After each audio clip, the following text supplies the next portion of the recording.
वाहिगुरू जी का खालसा वाहिगुरू जी की फतेह। Welcome back to your own YouTube channel Kavneer Academy. My name is Simranjot Singh and I am teaching you maths. Today we are going to continue our series for the class 10th. We are already at the 5th chapter, arithmetic progressions. We have already done the previous 4 chapters. If any student wants any video, we have completely solved the NCERT book. हम पूरी की पूरी NCERT book solve कर रहे हैं series wise. पहले 4 जो हमारे चैप्टर्स हो चुके हैं, किसी भी चैप्टर के रिलेटेड कोई भी वीडियो अगर आपको चाहिए, किसी भी कोई टॉपिक के रिलेटेड पहले 4 चैप्टर हो चुके हैं हमारे, तो आप मुझे डायरेक्टली इस नंबर पे, व्हाट्सएप नंबर पे मैसेज कर सकते हैं। I will send you the link for that. And मेरे जो पेज जो है कवनीर एकेडमी, इस चैनल को आपने ज़्यादा से ज़्यादा शेयर करना है और सब्सक्राइब करवाइए। और मेरा FB पेज भी है KB एकेडमी के नेम से, तो आप इसको भी जरूर लाइक कीजिए। So let's move on to our next questions of the chapter 5. We are already at the exercise 5.3. We are at the 13th sum now. In the previous video we have solved it up to 12th sum. Find the sum of first 15 multiples of 8. Question से पता चल रहा है 8 के पहले 15 multiples का सम निकालना है। तो पहले तो 8 के मल्टीपल्स लिखिए। 8 1 are 8, 8 2 are 16, 8 3 are 24 and so on। हमें नहीं पता है 15 टर्म, वैसे तो निकाल सकते हैं बट ज़रूरत नहीं है। पहले 15 टर्म्स का मतलब कि N15 दिया हुआ है और टर्म्स ऑफ 8, ये सोल्यूशन ये है हमारा। AP जो है ये है 8, इसका A जो है वो क्या है 8, D है ये 16 - 8 दैट इज़ ये भी 8 है। पता तो होता है वैसे बट सॉल्व करके दिखाना जरूरी होता है। सम ऑफ 15 टर्म्स ऑफ 8, तो SN वाला फॉर्मूला लगाएंगे, वही वाला n/2 वाला। मैं एक बार लिख देता हूँ, n/2 into 2a plus n-1 into d। तो बस जहाँ पे n है वहाँ पे 15, a की जगह पे आ जाएगा हमारा 8, n की जगह पे फिर 15, जहाँ पे d की जगह पे 8। सॉल्व कर देंगे, आपका आंसर आ जाएगा। सो बहुत ही सिंपल क्वेश्चन था ये। इसी तरह से ये भी बहुत सिंपल है। मैं बस आपके लिए सीरीज बनाता हूँ, क्या होगी series. Find the sum of odd numbers between 0 and 50। Odd numbers क्या होते हैं 1 3 5 7 9 and so on. Last odd number क्या होगा 49, ठीक है, 50 से पहले वाला। तो यहाँ तो क्लियर था तो इसलिए लिख लिया। हमारा जो अभी देखिए हमें चाहिए सारे ऑड नंबर्स का सम, बट पता तो नहीं है ना कितने नंबर्स हैं ये। तो पहले चाहिए हमें n क्या है वो निकालना जरूरी है। हमारे पास ये लास्ट टर्म दी हुई है जिसको हम an बोलते हैं। ओके, तो an इसको बोलते हैं, तो इसका फॉर्मूला भी है a plus n-1 into D. तो इसके लिए an अगर 49 है, n निकालना है, a और d पता होना चाहिए। तो ये है हमारा a और d कितना है, सेकेंड टर्म में से फर्स्ट टर्म माइनस की 2। तो यहाँ पे वैल्यू पुट करके a और d की वैल्यू पुट करके an की वैल्यू पुट करके हमने पहले निकालना है n। जब n निकल आएगा तो उसका सम निकालना है, कितनी टर्म्स हैं वो हमें पता चल जाएंगी, तो वो वाला। अब यहाँ पे लास्ट टर्म गिवन है तो SN का n/2 into a plus an वाला फॉर्मूला यूज़ करना है। ईजी वे करो, ठीक है, बार बार वही चीज़ पुट करने की जरूरत नहीं है। यहाँ पे जहाँ पे लास्ट टर्म गिवन है n भी पता है हमें, तो वो an वाला फॉर्मूला पुट कीजिए बस, ठीक है। नेक्स्ट हम करते हैं 15th सम ना। थोड़ा सा बड़ा है वो सम, तो उसके लिए उसकी स्टेटमेंट भी बड़ी है, समझना तो समझ आ जाएगा तो बहुत इजी हो जाएगा, ठीक है। पहले ये नोट कर लीजिए। तो ये है हमारा नेक्स्ट सम 15th सम। सबसे पहले तो बच्चे इतनी बड़ी स्टेटमेंट देख के डर जाते हैं, और इतना बड़ा सम ऐसे बोलते हैं, तो देखते नहीं है अभी इस सम में क्या है। बहुत इजी सम्स होते हैं ऐसे, कोई बड़ी स्टेटमेंट वाले कोई डिफिकल्ट नहीं होते। सो ध्यान से पढ़िए इसको। A contract on a construction job specifies a penalty for a delay of completion beyond a certain date as followed, ठीक है। एक कंस्ट्रक्शन जॉब है, उसको अगर एक पर्टिकुलर डेट के बाद लेट हो जाता है तो पर डे जो है पेनल्टी कैसे लग रही है। पहले दिन अगर लेट होता है तो 200 लग रही है, 2 दिन लेट हो जाता है तो अगले दिन लग रही है 250, उसके बाद थर्ड डे पे लग रही है 300 and so on. Penalty increase कर रही है, दिख रहा है ना, etcetera. The penalty is increasing by ₹50 each day. Penalty जो है बाय ₹50 इंक्रीज कर रही है। एंड में पूछा गया how much money the contractor has to pay as a penalty if he has delayed the work for 30 days, अगर उसने 30 दिन काम लेट कर दिया तो उसको एज ए पेनल्टी कितने पैसे भरने पड़ेंगे। तो पहले तो हम लिखें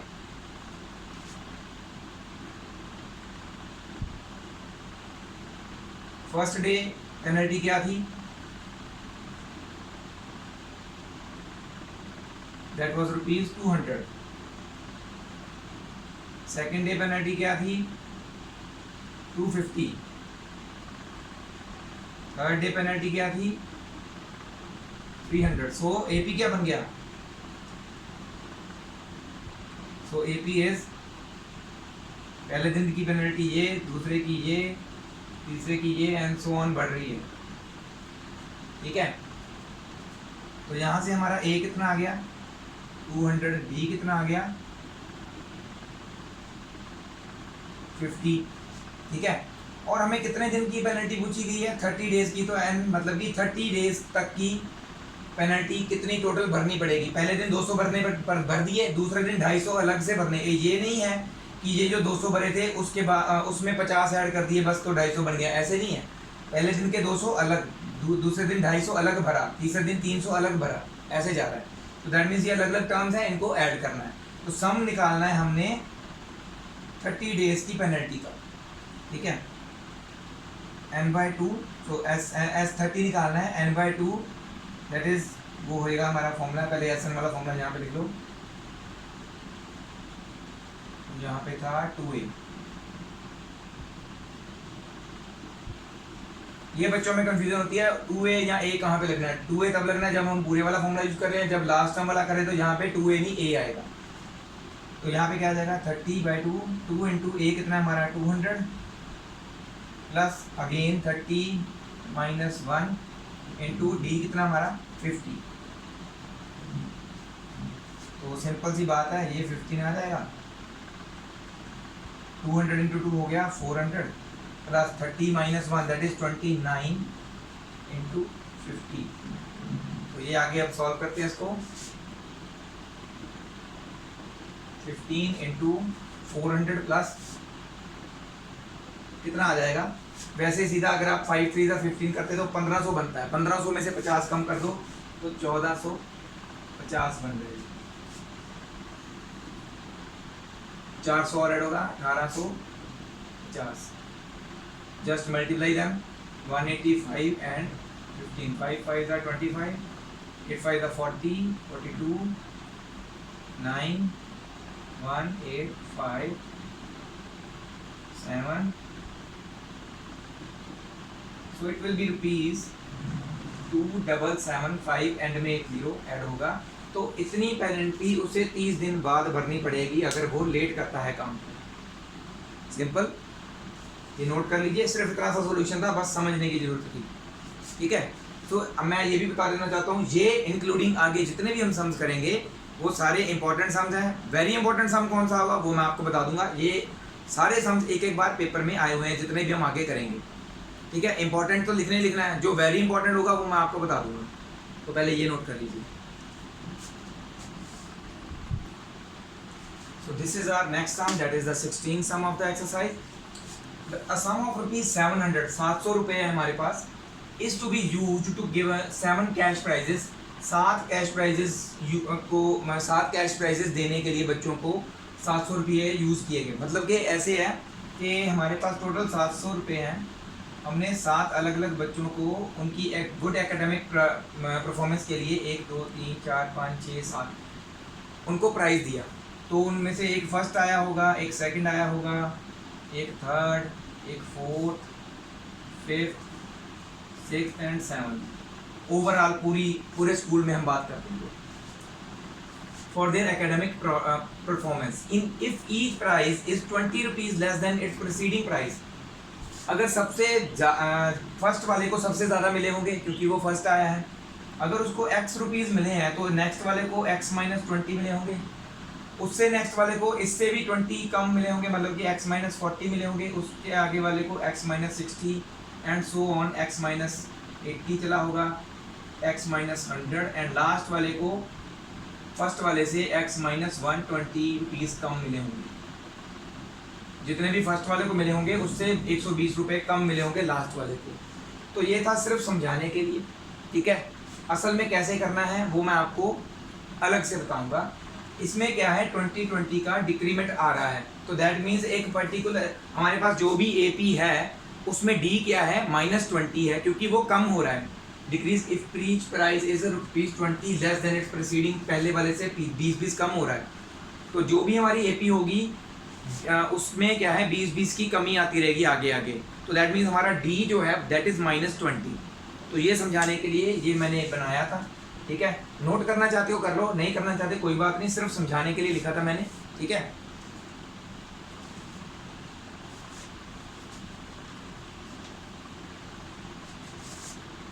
तो समझाने के लिए लिखना था।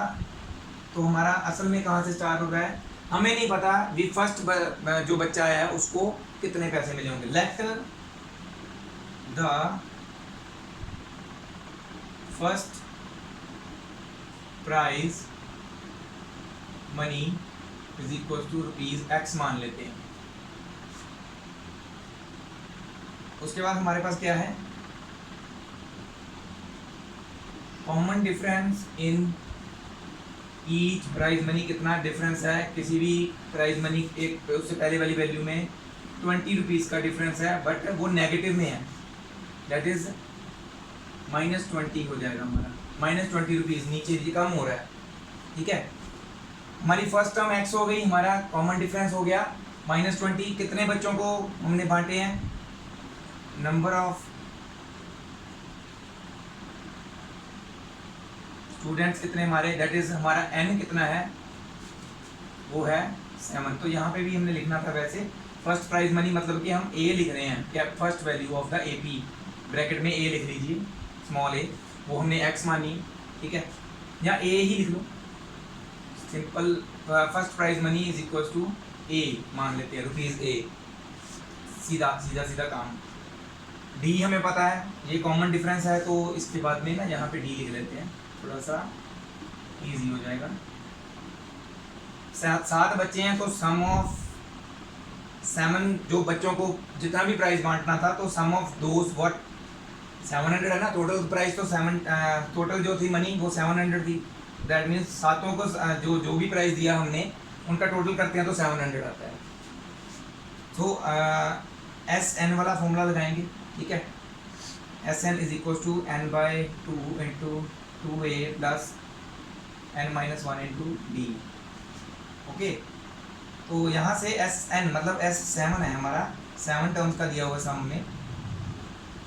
फर्स्ट टर्म हमारी है A ही रहेगी, उसके बाद आ जाता है N हमारा 7 है और D हमारा -20 है, ठीक है। S7 कितना दिया हुआ हमें 700, तो यहाँ पे 2 डिवाइड में है, तो यहाँ पे मल्टीप्लाई 7 मल्टीपल में नीचे डिवाइड में आ जाएगा, is equal to 2A plus 7-1 is 6 into -20।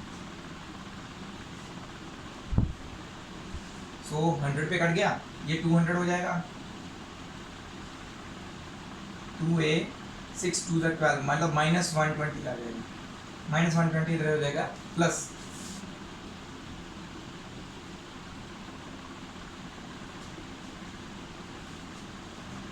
That will become 320, 2 multiple में डिवाइड में आ जाएगा। So 160 is the first prize. अगर फर्स्ट प्राइज 160 है तो सेकंड कितना होगा, यहाँ पे लिखेंगे। So the first prize is ₹160, second price कितना होगा, एंड इससे 20 कम 140। थर्ड वाला ऐसे ही हमने 120 लिखना है, एंड सो ऑन 7 टर्म्स तक का लिखना है, 7 के 7 प्राइजेस। और चेक करने के लिए आप टोटल करके देख सकते हैं, इन सभी का टोटल जो होगा हमारा 700 आएगा, ठीक है। लेट अस चेक अगेन हमारा सही है कि नहीं। फर्स्ट प्राइज मनी हमने A मान ली, ठीक है। डिक्रीमेंट हो रहा है -20 का, टोटल स्टूडेंट्स 7 है, ओके। तो टोटल जो है सम हमारे पास 7 था, 7 स्टूडेंट्स का। S7 यहाँ पे आ गया है, 7/2, 2A 7-1 हो गया हमारा 6 2 12 -120 हो गया, इधर 7 डिवाइड हो गया, 200 आया, माइनस 120 उधर जाके हो गया प्लस 320 आ गया, ये आता है हमारा 160। ठीक है, ऐसे ही हमारी आगे की आगे वो कम होती जाएंगी, 120 बाद 100, 80, 60 एंड 40 तक शायद चला जाएगा। ठीक है, तो अपने आप ही वो टोटल करोगे तो 700 आ जाएगा अपने आप। ठीक है, चेक करना जरूरी होता है, पेपर में भी आप करते हो, जब भी आप सम कर रहे हो एक बार जस्ट 2 मिनट से भी कम टाइम लगता है, 1 मिनट लगता है, जस्ट चेक इट, आपकी पेपर में गलती नहीं होगी। ठीक है, तो ये अपना आप नोट कर लीजिए। नेक्स्ट सम करते हैं हम। तो ये है हमारा 17 सम। तो सम शुरू करने से पहले मैं थोड़ा साइड पे हो जाता हूँ, स्क्रीनशॉट आप ये पूरा जो सम है नोट कर लीजिए। ठीक है, स्क्रीन पॉज करके, after that we will discuss how to solve it.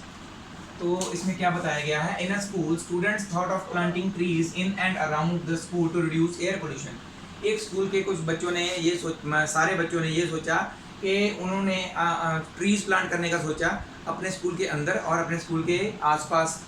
ठीक है, ताकि एयर पोल्यूशन कम हो सके। ये डिसाइड किया गया, it was decided that the number of trees that each section of each class will plant will be same as the class. ये decide किया गया कि एक क्लास के एक सेक्शन के कितने पेड़ लगाए जाएंगे, मतलब जितने जो क्लास है उतने ही पेड़ लगाए जाएंगे। फॉर एग्जांपल अगर फर्स्ट क्लास है तो फर्स्ट क्लास वाले एक ट्री लगाएंगे, पूरी क्लास मिलके सिर्फ एक ही ट्री लगाएगी। फर्स्ट क्लास के फर्दर अगर 3 सेक्शंस हैं, ए बी एंड सी, है ना, तो तीनों एक एक एक ट्री लगाएंगे। ऐसे ही सेकंड क्लास है, उसके भी 3 सेक्शन है, ऐसे बताया हुआ है, क्योंकि school is up to 12th class and each section has 3 section, each class has 3 section, हर एक क्लास के 3-3 सेक्शन है। सेकंड क्लास के भी 3 सेक्शन है, ये 2-2-2 लगाएंगे तीनों सेक्शंस। इसी तरह से थर्ड क्लास होगी जो, उसके भी 3 सेक्शन हैं, ए बी एंड सी, ये 3-3-3 पेड़ लगाएंगे। ऐसे ही अप टू 12th क्लास क्या होगा, 12th क्लास के भी 3 सेक्शन हैं, ए बी एंड सी, ये तीनों 12 ट्रीज लगाएंगे। ठीक है, टोटल ट्रीज कितने लगे पूरे स्कूल की तरफ से वो हमने कैलकुलेट करना है। तो ये समझाने के लिए मैंने लिखा है, सॉल्व असल में हम करेंगे अलग से।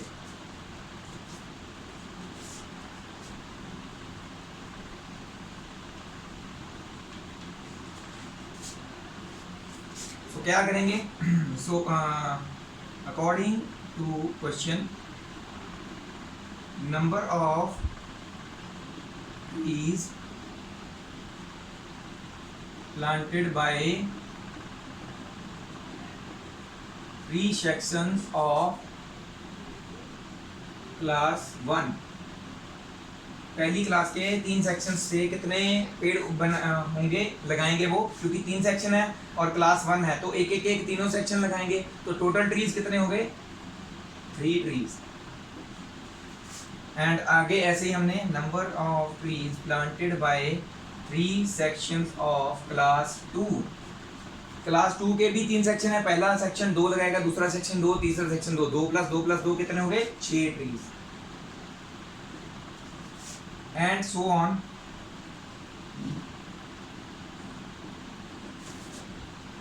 थर्ड क्लास के हो जाएंगे 9 ट्रीज।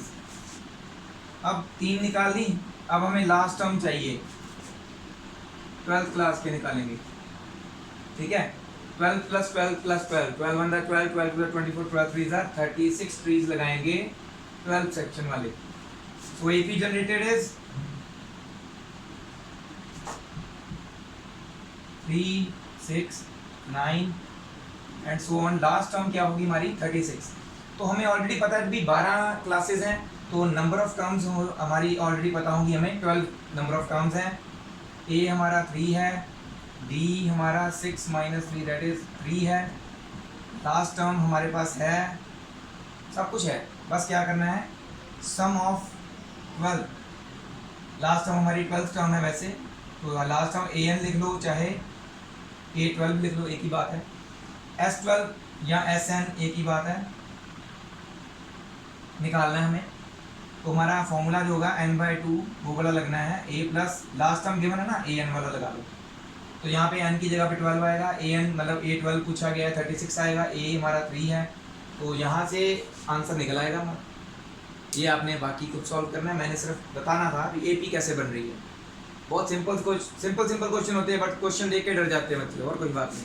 ठीक है, तो ये आप स्क्रीन पॉज करके पूरा नोट कर लीजिए, बाकी का आपने खुद सॉल्व करना है। ठीक है,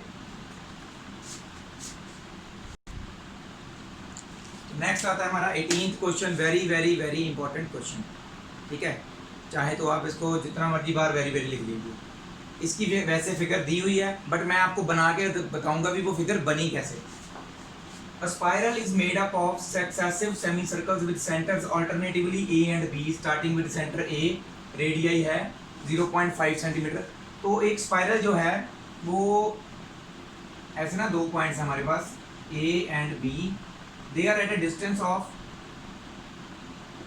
0.5 सेंटीमीटर। डायग्राम में ये बताया हुआ है। ठीक है, तो पहला स्पाइरल जो है वो कैसे बनता है, सेमी सर्कल्स की मदद से। सेंटर से चेंज होते हैं, एक बार सेंटर ए होता है, दूसरी बार बी, फिर ए फिर बी, फिर ए फिर बी। वो कैसे हो रहा है मैं आपको बताता हूँ।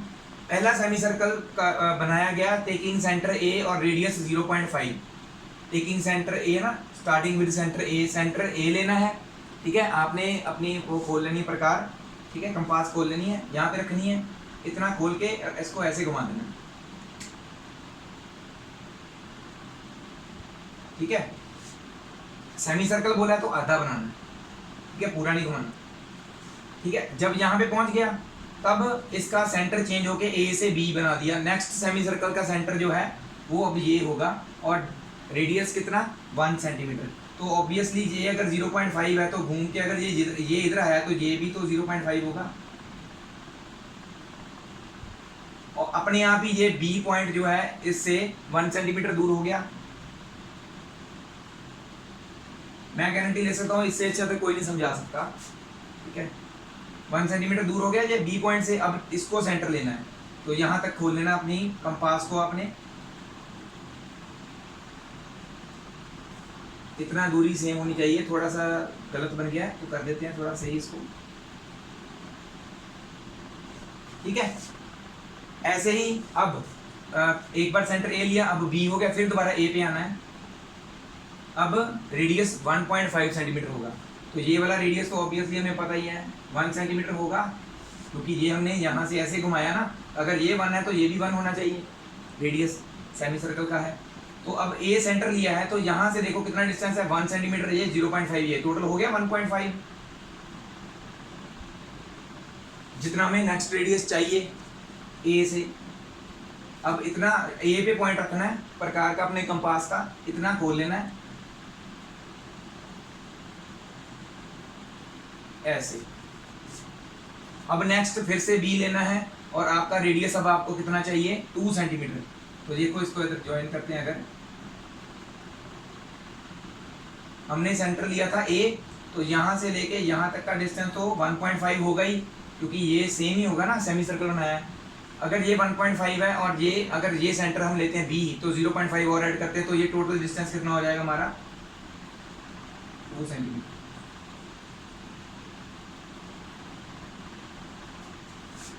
यहाँ से बी तक का, क्योंकि अब सेंटर चेंज करें ना, ए एक बार ए लेना है, एक बार बी लेना है। अब सेंटर चेंज हो गया, तो नेक्स्ट अब सेमी सर्कल कैसे बनेगा, लाइक दिस। थोड़ा सा स्पेस की कमी हो रही है, तो ऐसे ये स्पाइरल जो है बनता जाएगा बनता जाएगा। उन्होंने बताया है अगर टोटल सेमी सर्कल्स कितने बने हैं, 13 कंसेक्यूटिव सेमी सर्कल्स को यूज करके स्पाइरल बनाई गई है, तो टोटल लेंथ ऑफ स्पाइरल कितनी यूज हुई है। बच्चे क्या करते हैं, इसी को एपी लेके सॉल्व करना शुरू कर देते हैं, 13 का फॉर्मूला लगा के शुरू कर देते हैं। गलत है, वो रेडियस दिया हुआ है, हमें स्पाइरल की लेंथ चाहिए जो ये घूम रही है। तो ये किससे बनी है, सेमी सर्कल से। तो ये इसकी लेंथ देखो, एक पूरे सर्कल की लेंथ का मतलब क्या होता है, सर्कमफ्रेंस ऑफ सर्कल, है ना। पूरे अगर ये पूरा सर्कल घुमाते तो सर्कमफ्रेंस ऑफ सर्कल होना था, पर हमें क्या चाहिए, सर्कमफ्रेंस ऑफ सेमी सर्कल, पूरे सर्कल का आधा। ठीक है, तो हमें क्या चाहिए सॉल्यूशन में,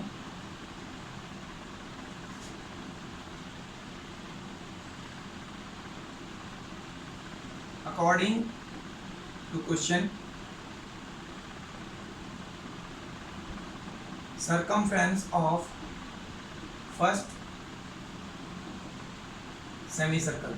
सेमी सर्कल का मतलब पूरे सर्कल की होती है सर्कमफ्रेंस 2 पाई आर, सेमी का मतलब हाफ हो जाएगी, तो ये कट हो गया, सिर्फ पाई आर बचना है। अकॉर्डिंग टू क्वेश्चन लिखने से पहले radii of semi circles are, ये वाले आपने तीनों ऐसे डॉट डॉट डॉट डाल के लिख देने हैं कि कौन कौन से रेडियाई हैं। फिर उसके बाद according to question circumference of first semi circle कितनी होगी, पाई आर 1, क्योंकि पहला रेडियस है ना, पहला रेडियस कितना है हमारा 0.5, तो यहाँ पे पुट करेंगे 0.5। पाई की वैल्यू पुट करने की जरूरत नहीं है, वैसे उन्होंने कहा है कि टेक पाई 22/7, बट हम एंड में पुट करेंगे। तो पहला आता है 0.5 इंटू पाई, मतलब कि 0.5 पाई आता है हमारा first circumference. Similarly second circumference मतलब C2 ले लेते हैं उसको, तो वो क्या होगा पाई R2, तो पाई मल्टीप्लाइड बाय 1, तो ये मल्टीप्लाई बाय 1 होकर सिर्फ पाई रह जाता है। एंड C3 क्या होगा पाई R3, तो ये क्या हो जाएगा पाई इंटू 1.5, सो 1.5 पाई आ जाएगा हमारी थर्ड टर्म। तो सो AP हमारी क्या बन गई, पहली तो है 0.5 पाई, दूसरी है पाई, तीसरी है 1.5 पाई, एंड सो ऑन 13 ऐसे सेमी सर्कल्स बने हैं, 13 कंसेक्यूटिव सेमी सर्कल्स बोलो ना हमें। तो ए हमारा कितना है 0.5 पाई, डी आ जाता है हमारा पाई माइनस 0.5 पाई, मतलब पाई पाई अगर आप इसको अलग कर दो तो क्या है 1 माइनस 0.5, 1 से आधा माइनस किया तो क्या बचता है हमारे पास 0.5 और पाई साथ में लिख दो, तो हमारा डी जो है 0.5 पाई आ गया। ठीक है, ए भी 0.5 पाई है, डी भी 0.5 पाई है। नंबर ऑफ टर्म कितने टर्म्स हैं इसके 13 है। ठीक है, तो हमने सम ऑफ सर्कमफ्रेंसेस निकालना है, तो ये सर्कमफ्रेंसेस ना सारी 13 सर्कमफ्रेंसेस का सम कितना हुआ S13 इज इक्वल टू, मतलब कि हमने निकालना है n/2, यहाँ पे Sn वाला फॉर्मूला लगाएंगे, पहले तो n लिख लेंगे, यहाँ पे 13 है, Sn is equal to n/2 2a plus n-1 into D. Okay, अब करते हैं वैल्यूज पुट। तो यहाँ से मैं थोड़ा इसके बीच में लिख दूँ, Sn की जगह पे S13 आ जाएगा, 13/2 into 2 into 0.5 pi plus n कितना हमारा 13 है ना, 13 माइनस 1, तो इसको नीचे लिख लेते हैं 13 माइनस 1 इंटू डी भी हमारा 0.5 पाई। तो मैं बोल रहा हूँ ना जैसे वैसे लिख लेना है, 13 माइनस 1 मल्टीप्लाई 0.5 पाए है वो। ठीक है, तो नेक्स्ट क्या आएगा, ये थोड़ा सा अलग कर लेते हैं, 13/2, हाँ जी 2 इंटू 0.5 होता है 1, तो 1 पाई हो जाएगा, या फिर सिर्फ लिख लो pi, plus 13 minus 1 is 12 multiply by 0.5 pi. 12 multiply by 0.5 कितना होगा, पॉइंट रिमूव करके देख लेते हैं, नीचे 10 आ जाएगा, कटिंग हो जाएगी 5 2 10 2 6 12, तो 6 पाई आ जाएगा, कटिंग करके देख लेना, पाई इंटू पाई प्लस 6 पाई, 1 पाई प्लस 6 पाई बिकम्स 7 पाई,